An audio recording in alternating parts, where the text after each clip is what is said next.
Pablo, tem um tema que é um pouco incômodo para você, que é o tal do coach da montanha. Foi como você foi conhecido e você, inclusive, disse que ganhou sobre esse assunto quando a coisa se alastrou, porque você soube capitalizar em torno dessa questão.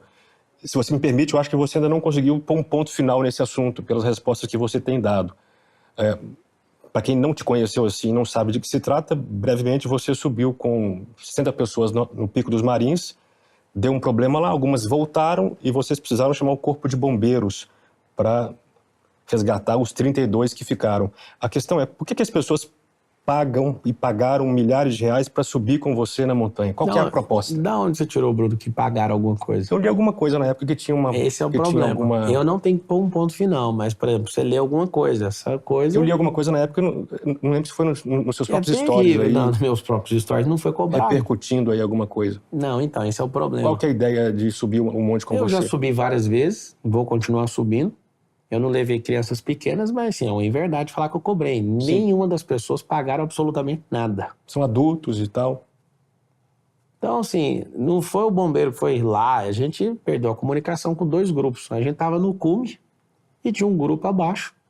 E eu fiz questão da madrugada, estava chovendo muito, não respondiam no rádio. É sua chamar o bombeiro? Claro, alguém fica revoltado, foi por precaução. Você pode perguntar para o próprio corpo de bombeiro. Não pegaram na mão de ninguém, não usou uma corda, não usou nada, eles fizeram um acompanhamento. Quando eles chegaram, a gente já estava descendo, eles não foram nem aonde a gente estava, para você ter noção, a gente encontrou eles descendo. Agradeço demais o corpo de bombeiro, mas é o que eu estou te falando, eu não tenho que pôr um ponto final. As pessoas que, por exemplo, desculpa te falar, mas teve gente que mente em reportagem para ver se tem alguma gordura, e você mostrou aí um pouco, né, desinformado com o assunto, então não é um ponto final meu, é um ponto final para quem quer entender o que está acontecendo. Eu vi você falando em algumas, até recentemente, criticando o corpo de bombeiros por ter ido lá e ter depois tentado ganhar fama em torno desse assunto. Não, agora você está agradecendo o corpo de bombeiros, eu acho que não, sempre isso contribui para pôr um ponto final nessa história. É diferente. Você falou uma vez que tem um cara lá que não, é gente de internet. Desceu lá, tirou foto. Não, tem gente que vendeu informação, né, saiu a notícia, e não tinha nada escrito. Quando viu que era eu, queria, por tudo, uma foto comigo para vender, foi lá e vendeu. E tirou uma foto de longe, tá tudo bem.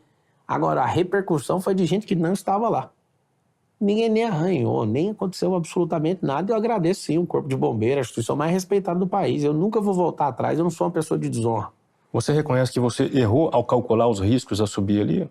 Errei e todo erro gera aprendizado, né? E não precisa cometer os mesmos erros. O Brasil precisa de abrir a mentalidade para errar em coisas novas, nunca nas mesmas.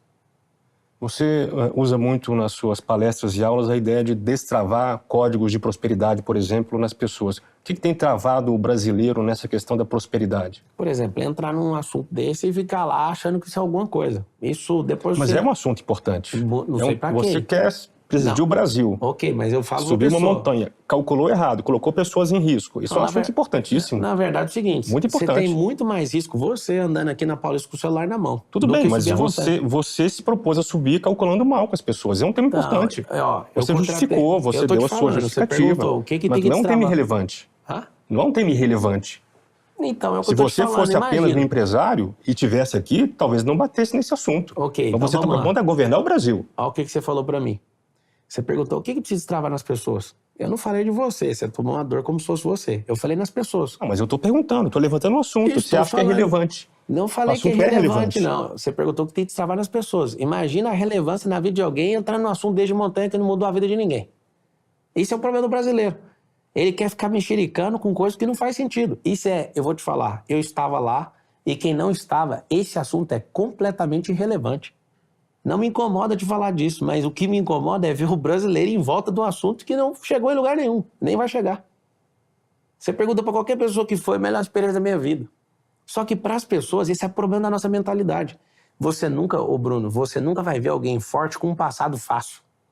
E qual que é o nosso problema? A gente quer invalidar o presente das pessoas, trazendo à tona sempre o passado. Essa é, de novo, a mentalidade do brasileiro. O brasileiro quer o tempo inteiro ficar sacudindo as coisas dos outros. Ao invés de você focar na produtividade, não digo você, Bruno, mas as pessoas, o nosso povo, a gente quer ficar remoendo o passado. Isso não vai mudar nada. Se a gente focar em produzir, a gente vai crescer. Esse é um dos pontos que tem que destravar para prosperar, parar de cuidar da vida dos outros. O mais interessante é que não teve um único fato negativo que danificou nada de ninguém, nada, absolutamente nada. Mas eu vivo remoendo. Eu, enquanto brasileiro, tenho esse problema. Então, a gente precisa de mudar nossa mentalidade para prosperar o seguinte: não se prospera no passado. E também não se prospera no futuro, só se prospera agora.